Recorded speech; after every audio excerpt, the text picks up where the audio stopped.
Hello everyone, Willow Wishwalker here, and today we are back again with another reading of the Blackwood Dynasty.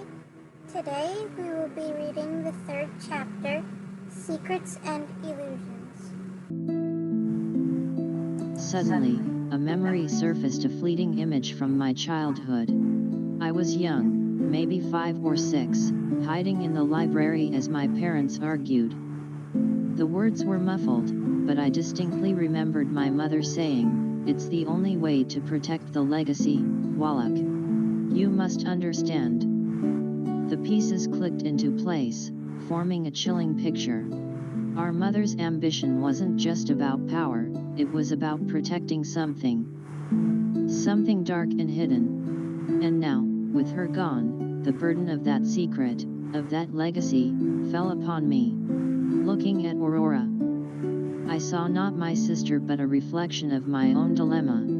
We were both pawns in a game started by our mother.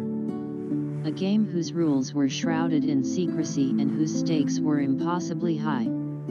"I won't be your puppet, Aurora," I declared, my voice firm despite the turmoil within. "I'll choose my own path. Even if it means facing the truth and dismantling the very foundation of this dynasty." Aurora's eyes narrowed. A flicker of something akin to panic crossing her features. "Don't be foolish, Corvus," she hissed, her voice dropping to a low growl. "The secrets buried within these walls hold the key to everything. Power, wealth, influence. Everything our mother built will crumble if they see the light of day." The desperation in her voice confirmed my suspicions. This wasn't just about the dynasty, it was about the dark underbelly hidden beneath its glittering facade. I knew I had a choice: become the puppet, the keeper of secrets, and maintain the illusion of power, or carve my own path. One that risked exposing the truth and shattering the very foundation of my family's legacy. Taking a deep breath, I met her gaze head on. The immensity of the ocean mirroring the turmoil within me. "Then let it crumble, Aurora," I said, my voice surprisingly steady. "If the dynasty is built on lies and secrets, it deserves to fall. I won't be a pawn to it any longer." Her face contorted in fury, a storm brewing in her eyes. "You think you can just walk away? Do you have any idea what you're giving up? The power, the respect, the control." Her eyes widened as she realized she had made a grand mistake. "Control," I scoffed. "Is that what this is all about? Controlling others, controlling the truth? I choose freedom, Aurora. Freedom from the shackles of the past, freedom to choose my own destiny, even if it means starting from scratch." The wind howled, carrying my words away with the salty spray. I knew Aurora wouldn't back down easily. She would try to manipulate, threaten, or maybe even resort to more drastic measures to keep the secrets buried. As I turned to walk away, the setting sun cast long shadows on the beach, painting the scene in a dramatic chiaroscuro. Aurora's voice cracked, laced with a vulnerability that surprised me. "Don't you even care, Corvus? About the family? About what Mom sacrificed?" "Care," I echoed, my voice low and measured. "I care more than you can imagine, Aurora. But caring blindly, clinging to an illusion built on secrets, that's not true respect. Mom deserves more than blind loyalty, she deserves the truth, even if it's ugly." Her gaze flickered, the vulnerability replaced by a spark of defiance. "And who decides what that truth is? You, with your convenient ignorance." Mom knew what she was doing and the burdens she carried. The dynasty wasn't just bricks and mortar, it was lives held together, protected from forces you can't comprehend. Her words ignited a flicker of anger within me. Was she implying I was incapable and unfit to understand the complexities of our mother's choices? Then do me the honors and enlighten me. What were Mom's choices and sacrifices? The question hung heavy in the air. A challenge dangling between me and my sister.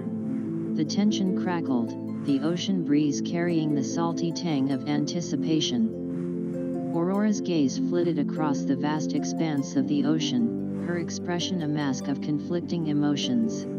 Finally, she met my face. A flicker of defiance replaced by a heavy sigh. "It's not that simple," she began, her voice low and laced with a weariness that surprised me.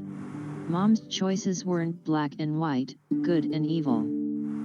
They were necessary evils, made to protect the family, the dynasty, from dynasties far greater than you can imagine." Her words piqued my curiosity, fueling the fire of my resolve. "What dynasties, Aurora?" I pressed, my voice edging towards impatience. "Vague threats won't dissuade me. Tell me the truth, the whole truth, and I'll decide if I can accept the burden of her choices." She hesitated, her fingers nervously tracing the worn leather of her jacket. "There were debts," she started, her voice barely above a whisper. "Debts that were owed to powerful empires, forces that exist beyond the veil of our world. Debts that, if left unpaid, could have brought ruin upon everything Mom had built." My mind reeled.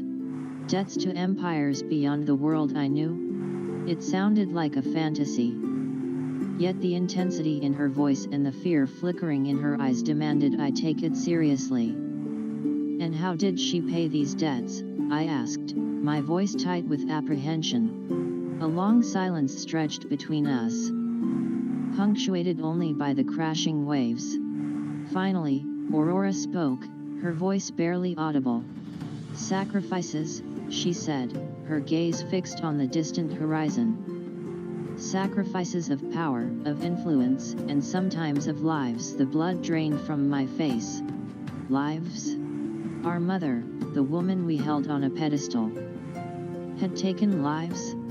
The image shattered, leaving behind a void filled with confusion and dawning horror. "Lives," I choked out, my voice barely a whisper. Aurora's gaze met mine, filled with the raw pain that mirrored my own. "Enemies, rivals. Those who dared to threaten the dynasty. It was never innocent, Corvus, but Mom believed it was necessary. She did what she had to do to protect us, to protect everything we hold dear." A wave of anger washed over, followed by crushing despair. Was this the legacy I was supposed to inherit? A legacy built on blood and fear? I looked at my sister, searching for solace and understanding, but saw only a reflection of my own turmoil. "And what now, Aurora?" I asked, my voice now hollow. "Do we become complicit in these atrocities? Do we perpetuate this cycle of darkness? These debts paid in blood?" Aurora stared out at the ocean for a long time, her eyes glistening with unshed tears. "I don't know." Her voice trembled, and the vulnerability in her eyes pulled at my heart. "I'm not entirely sure she had a choice. She made sacrifices before and during the time she lived, even before she had children. She could have called it off, but something kept her going. Maybe she had faith, or maybe she was an idiot." I saw my sister's shoulders sag and felt her fingers clasp my own. "Maybe she just never expected it to end." I felt my lips twitch into a weak smile. She was right. Mom hadn't expected it to end, but she'd had faith that it would continue, even through her own children. And that gave her the strength to continue the fight. With a soft chuckle, I gently cupped her cheek, wiping away her tears. "But we can end it." Aurora, tears welled in my own eyes, and I clenched my jaw. "Mom wouldn't want you or me to just forget about it. She died to protect us. She died for what she believed in, for our future. Let us honor her memory by ending it once and for all." A renewed vigor flooded through me, and I gently nudged her chin up with a knuckle. "You must understand," I pleaded. "Think of what happens now. You won't be able to make these sacrifices for a very long time, if ever. If we do nothing, things will only get worse." A subtle shift in her expression confirmed my fears. My sister's expression grew pensive and thoughtful. Her eyes fell to the sand, tracing the dunes. Before meeting my own again. I'm not sure we can. Corvus's slight smile found her lips, but it quickly disappeared.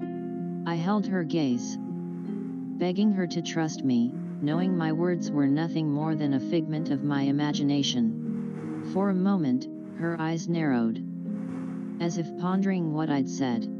When she spoke, her tone was quiet and deferential, and my hopes plummeted. It won't be easy as her statement faded. A fresh wave of hope filled me. No, I said, my voice shaking. It won't be, but something different needs to come to fruition. And there you have it. That there was chapter 3 of the Blackwood Dynasty.